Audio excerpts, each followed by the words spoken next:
host, Calix George Jr.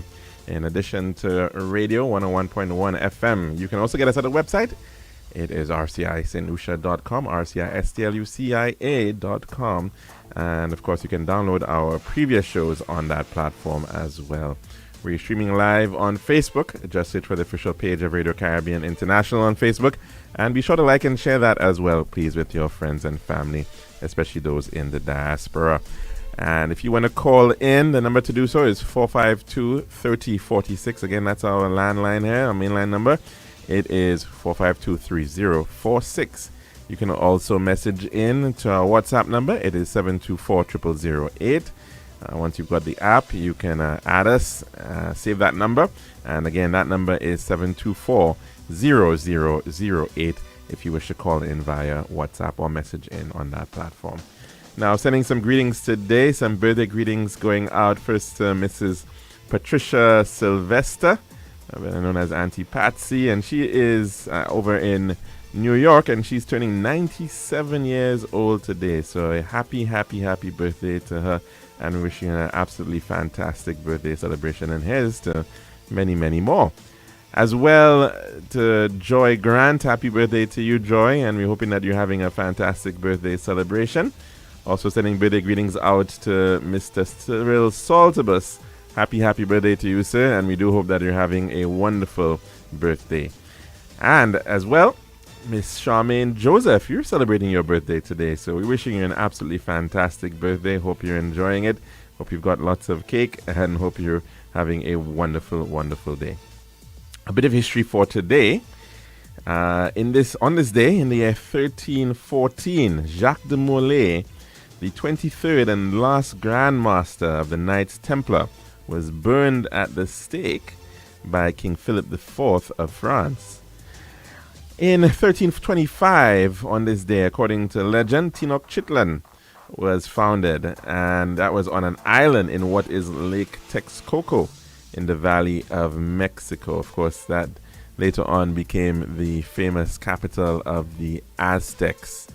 In the year 1922, on this day, British magistrates in India sentenced Mahatma Gandhi to 6 years imprisonment for disobedience.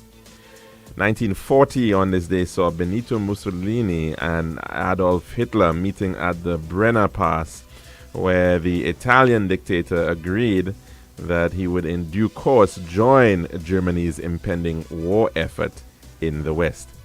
1965, on this day, Soviet cosmonaut Alexei Leonov left his spacecraft, the Voskhod 2, for 12 minutes and became the first person to conduct a spacewalk.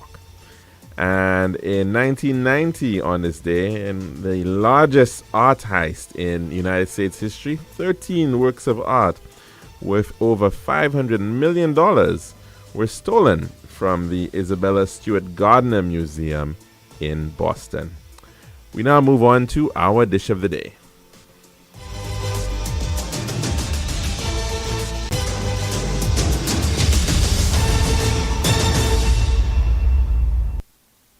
The Daily Dish is brought in the kind compliments of our good friends at Tiles Plus.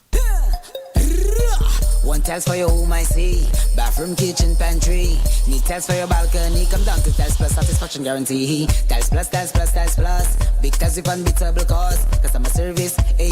Did all kind of tiles. Come down to Tiles Plus. We also got gasway and vanity. Box, doors, you'll see. Come down to mind nobody. We got the best tiles on island. Trust me. We are located Land Street in Castries, Bosses Joux Grizzly, and Flag Street in Dufort.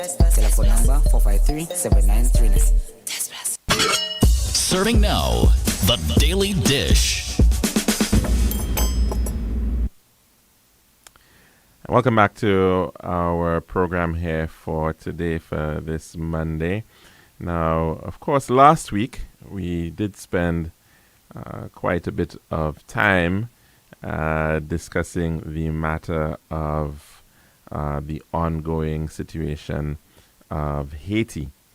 And of course, we felt that it was important to do so, given the fact that we are a sister country of Haiti. We form part of we share Caribbean Sea. We share very common heritage, very common history. In many ways, our histories have been tied within the same context for very, very many years, whether we are speaking even from a pre-Columbian perspective, before the arrival of Christopher Columbus into this part of the world in October the 12th of 1492, before the likes of Amerigo Vespucci calling this part of the world the New World. We, of course, knew that there were indigenous peoples who were living here, and they inhabited all these islands and very much were tied in and were back and forth between the mainlands and the Orinoco Basin and the Yucatan, and being part of this broader pan-Caribbean region. And of course, in that period beyond 1492, we know that we've had a very similar and common history, similar periods of war and peace, and we've seen, of course, how that period of the 1790s led to liberation, led to the abolition of slavery, led to slave revolts, led to individuals who had been effectively oppressed for hundreds of years, taken from their homes, stripped of their freedoms, and brought across in shackles, in irons, to the Caribbean, to the plantation, to effectively be utilized as chattel, were able to overcome, despite all the odds, despite all the efforts of oppression and suffering, they were in fact able to resist. They were in fact able to show that this was not their natural state. They deserved better, and they were human beings like everybody else. And so that has been our very sordid Caribbean journey, our very sordid Caribbean struggle to overcome a lot of these matters. And of course, so we thought within that context it was important to discuss Haiti, which of course is now home to 11 million people, the vast majority of them people of African descent, and unfortunately, due to, again, even the oppression beyond the hallmark of 1st of January 1804, when they were able to declare their independence, the continued oppression which they found in a very isolated world, which would not want to recognize the ability of a black state to be able to come forward and to survive and to succeed and to thrive. And we find ourselves within that very same region. And this Haiti story was and could have been our story in almost a replica, because we went through this very same struggle as well in that period of the 1790s. It is, as of now, still not sufficiently well appreciated and well taught in schools. That, of course, that very same period, right here in St. Lucia, saw struggle and saw people who were enslaved, in fact, taking up their freedom and fighting for the same. And they, in fact, did that. And many of them, of course, because of the desire of other colonial powers at that time to take advantage of the situation, and in came the British and Mr. Ralph Abercrombie, 12,000 men on the 1st of April 1796 came back to invade St. Lucia and the other islands, first to St. Lucia and then to St. Vincent and then to Grenada, in this effort to quell and to destroy these revolts and these revolutions that were in fact also very much present on St. Lucia and these other islands. And of course, the response in very many ways was, well, what do we do with the troublemakers? And the first thing that they did, which is of course exactly what Christopher Columbus did back in the 1490s, which was to take the leadership and send them to Spain. They did very much similar right here in St. Lucia. They took these freedom fighters who held up for over a month at Mont Fortune. They took them, and once they had agreed to surrender, and of course they got the benefit of surrendering as prisoners of war so that they would not be subjected to go back into slavery. And they were taken down to the port and eventually were shipped off to the United Kingdom. Later on, others were not sent to the United Kingdom, but were in fact sent to the British Honduras or Belize. And these people, to this day, I mean, they were sent into a place known as the Mosquito Coast, and very difficult area to survive. And the expectation was that, you know what, we'll just send them to this place so that they won't have to be worried about. And they still managed to survive, and we still know them to this day as the Garifuna people. And that was the approach quite often in dealing with the matter of insurrection, the matter of revolt, the matter of revolution at that time. And so basically, we don't want them around. We are not concerned with them, and we don't want to deal with them. It's not our problem anymore. And that, of course, has been our trial over the years. The Caribbean, one would like to believe, has fought to become a more united place, because, of course, we were all divided up depending on the colonial power of each island. We would then be able to speak French or Spanish or Dutch or some Danish even, and that was the idea of the time, that each one wanted their own share of this Caribbean region. But now we have realized that our struggle, regardless of whether we were speaking Creole, or regardless of whether we were speaking Spanish or English or French, that we have more similarities than we in fact have differences. And so the plight of one is really the plight of the other. And that is the hope, that we can realize that we are in fact in this together. Because the impact is quite often that you've got spillover. You've got impacts that will have the impact being felt in other places because of whatever is going on in one part of the Caribbean or the other. And so, Haiti has been this place of unfortunate discord for quite some time. And we have seen in particular, as a result of the situation with the former president, Jovenel Moïse, and beyond that, however, the assassination and, of course, this whole period has caused for another situation of turmoil. But underlying all of that has been a consistent pattern of exploitation, a consistent pattern of foreign manipulation and exploitation that has plagued Haiti for the better part of its existence.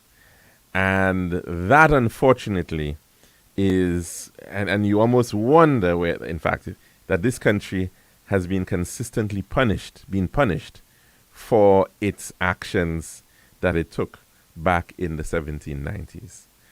And so here we are in this current era where we, I think, have become a little bit more enlightened, that we've become a little bit more aware, thanks to social media, thanks to public education, thanks to telecommunications, greater understanding and networking, that in fact, that this is the reality of it, that we in fact have quite a lot of similarities, and we do have a potential common trajectory for the future. To the extent, of course, that Haiti has in fact become a member of CARICOM, the Caribbean Community. And so, when we are then faced with this current situation, it perhaps is not very useful to dismiss the Haitian people as if they are somehow only good to destroy each other, or that they are only good to kill themselves. We, of course, right here in St. Lucia, have our very own crime problem. We're seeing the influence of, similar as with Haiti, the issues of guns coming into the country, the rise of gang violence and reprisals. We've seen areas which have had to be even been declared as elevated crime zones. We belabor on a regular basis the issue of gun violence and violence on a whole. We speak about the homicides. We've been speaking about what is going to happen. What is the government doing? What is the action? What is the society doing to deal with this problem which we are facing right now? And of course, we're facing it all across the Caribbean. We've known that this has been a Caribbean-wide problem. Just over the weekend, we saw what happened in Trinidad. 5 individuals being killed in a location, in a subdivision area, housing area in Port of Spain. And the response, of course, has been to condemn this kind of action. Because we can see that nobody deserves this kind of treatment at the end of the day. And no country wants that for itself. And so it's, in fact, very unfortunate sometimes when we feel very hopeless about a situation. And you heard some people will say, oh, don't worry about these criminals, man. Let them kill themselves. Let them kill themselves. That's sometimes the response that some people give, because they believe, well, it's not our problem. These guys will deserve what they're getting, right?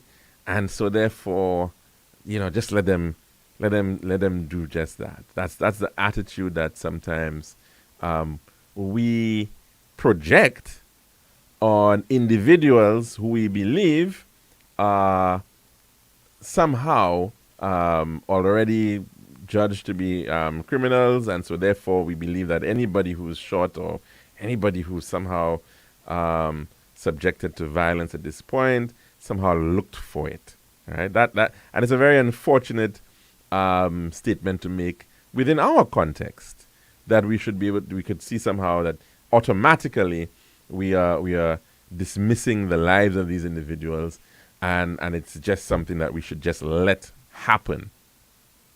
Could you imagine the response if a minister of government or a minister of national security, or if the prime minister came on national TV or radio and said, well, you know what, we're just going to let these criminals kill themselves? That prime minister, that minister, regardless of whatever political hat he may be wearing, I believe would certainly be excoriated, would be condemned, would be asked to retract that statement. The individual would probably be called heartless. The person would probably be told that this is not the approach that could possibly be taken. That individual has a responsibility to do something about the situation, right?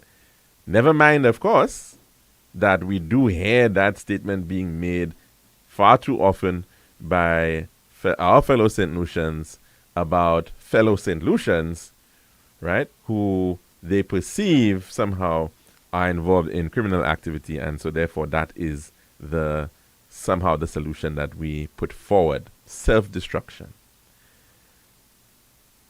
But we realize that that cannot really be the solution. And so we expect, of course, that we will not ever expect, that a prime minister or anybody of authority is going to come out and utter such statements, because there is that realization that that is not the way forward. And so when we sometimes take the brush and we're not just brushing criminals, right? But we just simply say, everybody in a country, they should just go and kill themselves, because they're so hopeless, effectively. That's what we're saying. You know what? That's their problem. They have to take responsibility for their problem. So let them just go and kill themselves. Is perhaps even more incredulous, because we're not even making any kind of specification in this instance, as some people do when they speak about the quote-unquote criminals, but we're just speaking about it in such a general term. Then you can see why some people would be very concerned, and rightfully so, right, about what kind of message we are sending to, number one, what are we saying about our beliefs, and what we say about our appreciation of humanity, what we're saying about our appreciation of individuals who have a very large amount of shared history and commonality with us right here in the Caribbean, and whose story is not so much different, barring perhaps maybe the geography of whatnot, not so much different than what we have ended up with right here in St. Lucia. So you've heard the phrase, of course, yes, when your neighbor's beard is on fire, you should make sure that you should douse yours first. You should make sure that yours is wet, right? To suggest that, yes, you've got to, it's an awareness, really, that what your neighbor is going through right now could in fact be your problem as well. And there is not very much of a difference, because you've got the same beard, you've got the same, you're in the same neck of the woods, and so your reality could very well be the same as theirs. And it is that realization, one would hope, that would show and cause for there to be greater levels of empathy towards the struggle that your neighbor might be going through. So yes, you're making sure that you're protected, yes, but one would hope as well that you'd also go out and assist your neighbor.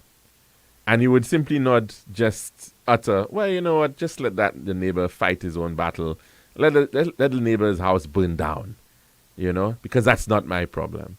That's not what that adage, that proverb really is suggesting, that you should do nothing about the neighbor's plight. But it effectively means that, for you to help somebody next to you, you've got to make sure that your seatbelt and your mask is on first, so that you can then assist them. That's what it's really about. And so it is important that we take concern of what is going on with Haiti. And it is also important that our utterances, what we're saying, what we are putting out there, is certainly recognizing that we have a shared story, that we should in fact be our brother's keeper, that we should certainly pay attention and show concern to what is going on. Because, the other reality is that sometimes when you get to the point where a friend of yours or maybe a family member of yours may be in a very difficult situation, maybe in dire straits, sometimes there is not even that level of recognition that they may in fact need help. And you sometimes, as the individual, as the friend, as a family member, and of course this can be extrapolated to the role of the state as well, in intervening in such situations where there is clearly a problem, that is there, that there is that responsibility, that onus to be able to act in aid of another. So it should be certainly that even though we as a country may not be able to, perhaps because of our size, our limited resources, we may not be able to send a defense force to Haiti. We may not be able to send hundreds of millions of dollars to Haiti. We may not be able to take in hundreds of thousands of Haitian refugees. We may not be able to do a lot of these tangible things in any great extent to be able to begin addressing what is, of course, a very big problem, a very large challenge facing these 11 million Haitians. But at least in terms of our voice, our ability to have moral support, our ability to use whatever influence we have, whatever means we have to go out and call for others to act, those who have the means to be able to act, at least on our behalf. That is, one would think, should be at least what we would be trying to do at that time. And so therefore, as a country, that should be the message. And as a region, that, of course, again, not a very great means, that should be what we are trying to achieve in this regard. So therefore, utterances are important, and the message that we send out there is very important at this time, because we are, in fact, in a very interconnected world. We are, in fact, listening and sharing information from all around in a very much interconnected diaspora as well. And so this idea that nobody's listening, nobody's watching, is something we've got to be very much aware of, that it's not the case, and that we certainly have to be sending the right message out there on behalf of our brothers and sisters in Haiti. That's our dish of the day. When we come back, we'll take in our 12 noon weather report and then head to the phone lines. This has been The Daily Dish.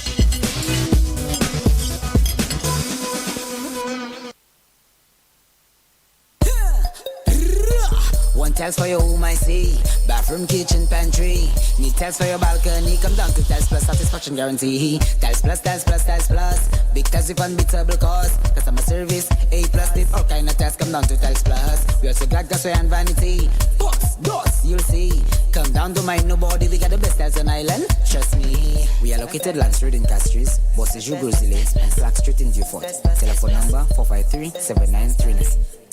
Island Style's annual Easter clearance sale is here, and boy, do we have some exciting deals for you. Massive savings on tires to be had with discounts of up to 30% off store-wide. Buy all we have in the low stock model and watch your discounts skyrocket with a huge 50% off. Plus, get chip edge tires for as low as $1. Yes, we're clearing out our old stock to bring in the new. And that's not all. The Easter Bunny has added extra savings on toilet tubs, bathroom vanities, tile tools, and so much more. It won't get any better than this. Jump on these excellent deals and visit our Island Style showroom in Cash Street, Rodney Bay, or Viewfort, or call 450-452 or 453 Tile. That's 8453. Sale ends holiday Saturday. When you think tile, think Island Style. This is Radio Caribbean International. It's now time for the weather news. And also, of course, on the 1.1, it's now time for your weather report as of Tormund today, presented by Island Style Talamba. Forecast for Solution valid for the next 24 hours. The winds will be blowing from the east near 21 miles per hour or 33 kilometers per hour. The weather fade to occasionally cloudy and slightly hazy skies with brief isolated showers. And there is an advisory in here which reads, small craft operators and sea beavers are advised to exercise caution due to above normal seas.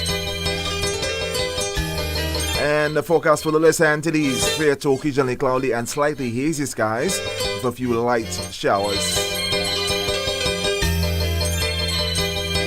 The weather summary: the Atlantic high pressure system will generate moderate to brisk easterly winds and above normal seas across the region during the next few days. A relatively dry and stable atmosphere will limit any significant shower activity over the Lesser Antilles during the forecast period. And this was the Rally Report as of 12 noon today, presented by Island Style Talent Bath. This has been RCI's Weather News. For more information, call the Weather Hotline at 454-3452. RCI 101 number 1. Island Stars annual Easter clearance sale is here, and boy, do we have some exciting deals for you. Massive savings on tires to be had with discounts of up to 30% off store-wide. Buy all we have in the low stock model and watch your discounts skyrocket with a huge 50% off. Plus get chip edge tires for as low as $1. Yes, we're clearing out our old stock to bring in the new. And that's not all. The Easter Bunny has added extra savings on toilet, tubs, bathroom vanities, tile tools, and so much more. It won't get any better than this. Jump on these excellent deals and visit our Island Style showroom in Cash Street, Rodney Bay, or Viewfort, or call 450-452 or 453 Tile. That's 8453. Sale ends holiday Saturday. When you think tile, think Island Style.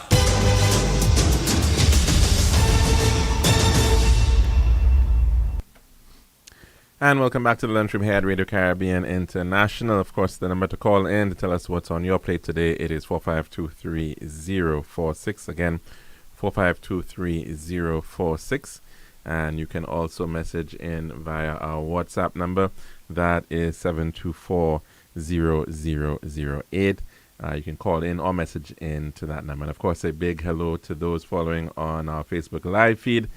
We do hope that you're having a good one, and you can also send your messages and comments to that as well. So let's try to take in our first call for the day. Good afternoon and welcome to the Lunchroom. What's on your plate today? Good afternoon, guys. Happy New Year. This is a long. I haven't called your happy for the year. Happy New Year to you, and great to hear your voice. How are you doing, sir? Not bad at all. Could be better, could be worse. Good. Listen, I want to discuss a little bit about the situation in Haiti.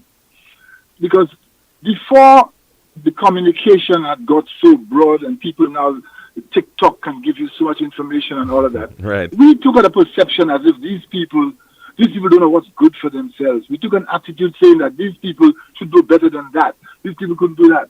But we never knew the facts. How they came about up to this day. For instance, when slavery, when they were participating in the abolition of slavery, the French had them paying every year a certain amount of money over the years until it had stopped, something like $3 trillion.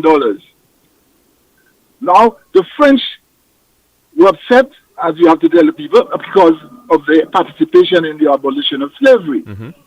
Now, when they got that, the French, while they were in possession, never developed anything. Like Cayenne, if you go to Cayenne, French Guiana, you can see the development of Cayenne, a country as big as that. And there is some people think that France is keeping Cayenne in the state it is, that in case there is a nuclear war, that there is where they're going to hide and come off to get to there. That's what it is. When I went to Cayenne, and that is what a lot of the French people are thinking. That's why they have no development. It's interesting that you say so, because I think I was looking at one statistic that said that France's longest border is with Brazil, with reference to the fact that Cayenne has this border, French Guiana has a border with Brazil. So yes. It's certainly very significant, and also for aerospace purposes, they utilize. And the aerospace area is the only area that they have developed a little bit around it, and that is what the people in Cayenne think. That's why they are so poorly developed. Because when I looked into Cayenne a few years ago, Soufrière was looking a little more modern than Cayenne. Caller, I think your vehicle door might be open. We're hearing a beeping sound or Oh, something. okay. So when we look at this now, all the hurricanes and the bad weather, earthquake that has come about, okay. Look at that. Now all of that, the whole world have given pledges for money to Haiti.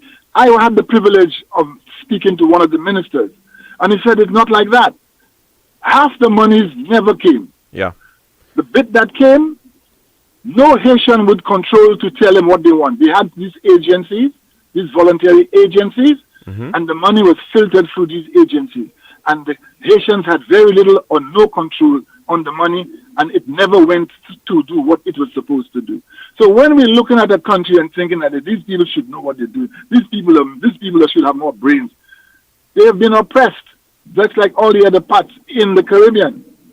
Now they're asking, the Europeans now have been the big oppressors, as we all know, throughout the Caribbean and beyond. The Germany compensated Israel for the Holocaust, right? Yes. And yet France could not see, if France had a conscience, to see the state of Haiti, to compensate Haiti to some extent. Well, They you have remember not done that. there was a very interesting lecture that was delivered, I think, sometime here in St. Lucia a couple years, maybe just last year, in fact it was. And that professor was making the point that the first conversation about reparation was not about providing reparation to the slaves, but it was reparation to the slave owners. And so that's exactly what we saw in the case of Haiti, where France demanded that they be paid for the loss of the economic earnings that they said they would have gotten from Saint-Domingue, their former colony, now Haiti. And in like manner, when the United Kingdom moved towards providing for abolition, it was the slave owners who were compensated to the tune of £20 million. But So- we know in our history, the slave owners, when slavery was abolished or just about to be abolished, they had all those slave owners and slave masters just pick land. The British pick land. That is why you see the amount of land that some of the big families here have in Soufrière and in ancillary canneries, and they had to pick land because they did not want to pay them any compensation or any gratuity.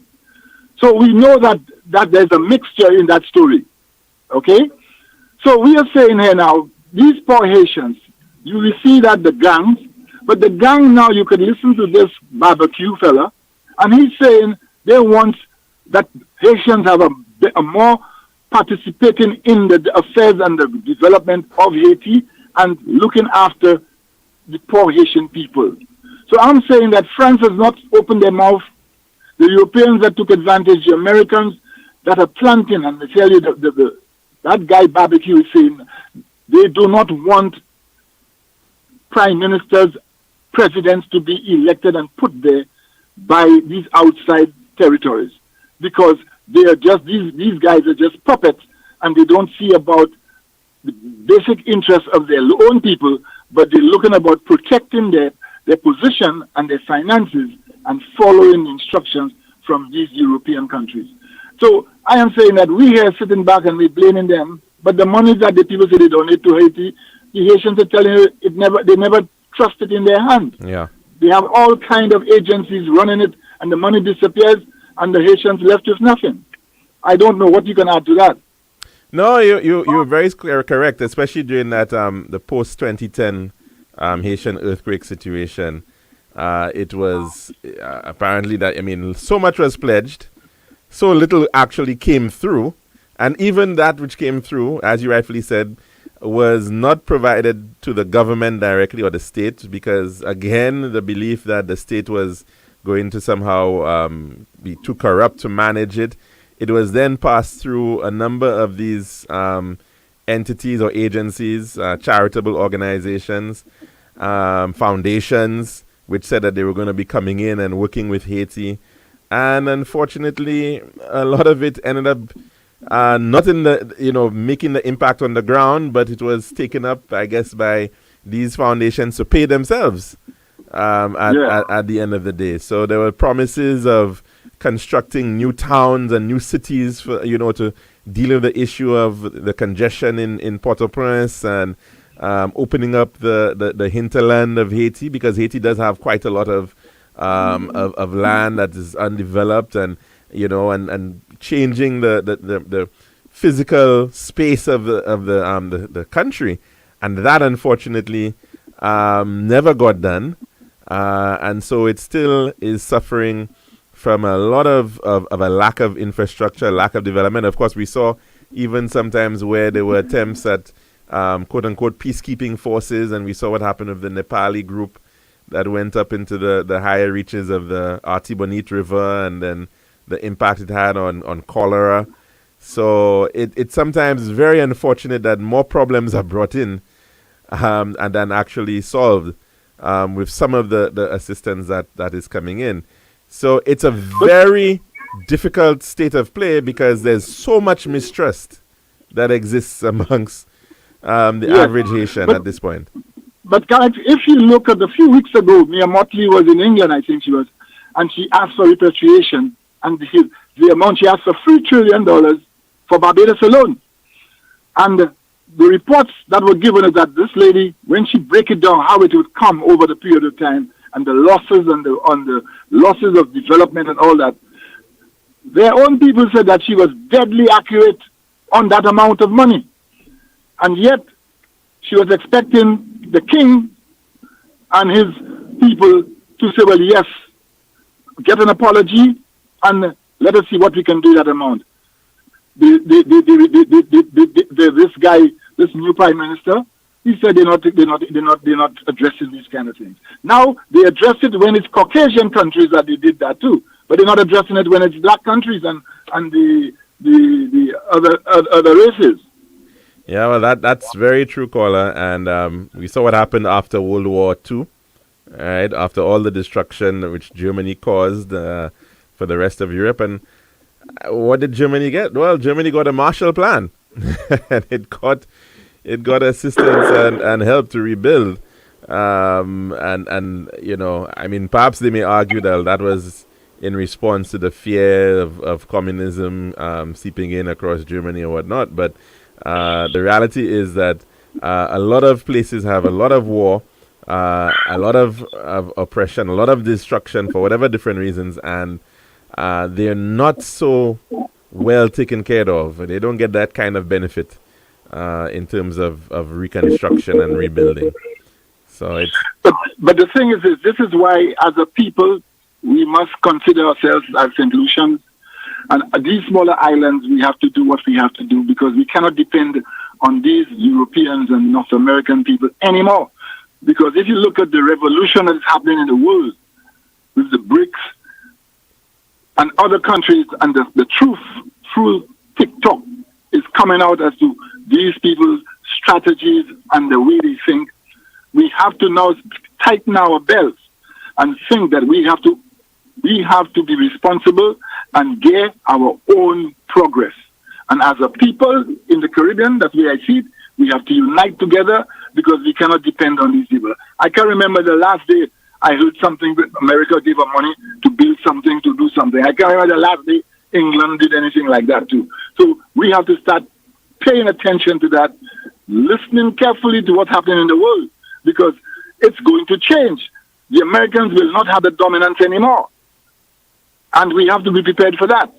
So I'm saying that as a government, we have to look at that very closely and take advantage of everything that we can get from these people, which we are getting very little or next to nothing. Thank you. Thanks very much for that intervention, caller. Very much appreciated. And, of course, the number to call in to tell us what's on your plate today, it is 452-3046. Again, 452-3046. And you can also send in your messages to 724-0008. Now, there's an interesting article circulating. It's a dated article. It actually comes from July of 2021. But it's still instructive, because it gives some context to what is seen sometimes in the case of Haiti. And it's actually entitled, Haitians can no longer hide behind the caste system killing our country. Haitians can no longer hide behind the caste system killing our country. Now, of course, caste system, we're very much familiar with that of India, where you've got individuals who are effectively set within a very stratified society, and individuals at the bottom caste, the Dravidians and whatnot, you cannot marry somebody outside of your caste or associate with people outside your caste, or you only mingle within the caste and do business with people within your caste. So each person has a responsibility and that sort of thing. Basically what they're saying is that Haiti has a caste system. Now, you think, well, how did that happen? But it's when you think back, perhaps over time, we had a caste system of sorts in the West Indies. It was you had the Grand Blanc, or what do you say, the Guapicha, or the Gopicha, or the Beke, or Beche, and then your Petit Blancs, and your Mulats, and then your enslaved populations, and then, or free blacks, and then enslaved people. So that was the caste system that we had under colonial times. And of course, the suggestion that Haiti still has a very entrenched caste system. So that article by Gary Pierre from July of 2021, it reads as follows. Contrary to popular belief, Haiti is not a black country. It is a modern-day apartheid state where a small minority of white people lord over the mass of the population who are black. To try to explain this any other way is intellectual malfeasance. Haiti is represented either as an example of black rule or, in white supremacist circles, of black people's inability to govern. I get asked the question in polite company, why is Haiti ungovernable? The answer is that it is by design. It is set up that way. Haiti is ruled not by the black faces who are elected. It is governed by a small cabal of oligarch families who migrated to Haiti. They are known as the Ban, phonetically in Creole, gimme, gimme. And that's BAM, BAM. The acronym stands for the Brand, Accra, Madsen, Bijio, Apaid, and Mevs families. These families control 90% of Haiti's wealth and give a veneer that Haiti is a black-run country, where in fact they control virtually every business and entity in Haiti. They allow the political class to exist to protect their narrow personal interests. Except for the Arab Haitians, they are reclusive billionaires who hold honorary diplomatic titles to their country of origin. That means they pay no taxes because, after all, they are diplomats. In the rare cases when they have to pay their fair share, they bribe government officials to look the other way. They own private ports with little oversight from the government. We wonder how arms and ammunition are plentiful in a country whose arms and ammunition for its police force is strictly limited. These people have had their knees on the necks of the Haitian masses for more than a century. I'm not fomenting racial animus. They are facts. Below these oligarchs are the traditional light-skinned Haitians of French ancestry, whose role is to carry on the racial caste system in Haiti. The mulatterie are of a lower rung that controls the arts, entertainment, small businesses, and everything else. A dark-skinned Haitian can own a bodega, but not a supermarket. The diaspora has no place in this system. I know of no one who has returned to Haiti and has become successful. These families, mulatterie, and politicians take pleasure in squeezing investors dry and ripping every dollar out of our pocket. A good friend of mine returned to Haiti to open a small boutique hotel in his hometown of Jacmel. He told me how disappointed he was by that move. Nothing functions, and his hotel sat largely vacant. If he depended on that hotel for his livelihood, he would have gone hungry. Fortunately, he lives off his pension, and the hotel has become a sort of hobby, not business. Then there's the case of Frank Siné, a former executive at the now defunct communication giant MCI. Siné returned to Haiti and then went on to launch Hytel, investing $85 million. When he launched the telecommunications company in 2000, it was the largest private investment in Haiti's history. Soon enough, Siné was arrested on dubious accusations and jailed. The government seized his assets, and he returned to New York an angry and bitter person, as anyone would be. The oligarchs would not accept this dark-skinned, successful Haitian because it could set a bad precedent. He had been eliminated. He had to be eliminated. I have no doubt that my writing will change these oligarchs' hearts, nor prompt them to spread their wealth anytime soon. They see themselves as one step below God and are immune to criticism. They are soulless. This plea is really to my light-skinned brothers and sisters. Haiti needs the same awakening that's happening in the United States. This is your Black Lives Matter moment. And remember, this was written in 2021 during that period of time with BLM being quite popular. You should question your privilege, the Haitian system that allows you social standing by the virtue of your skin tone. Are you smarter, better educated than everybody else? You certainly haven't proven that outside of Haiti. In fact, you know that you're not superior. That's why most of you can't succeed outside of Haiti, where competition is fierce. Look into the mirror, peer into your soul, and ask yourself if this is the Haiti that you want.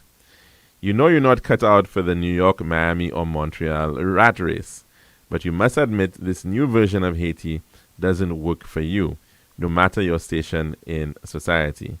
You can't enjoy your beach house because the gangs have made going there unsafe.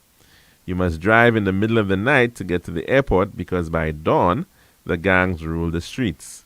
You can't drive to Jacmel because Martissant is a no man's land.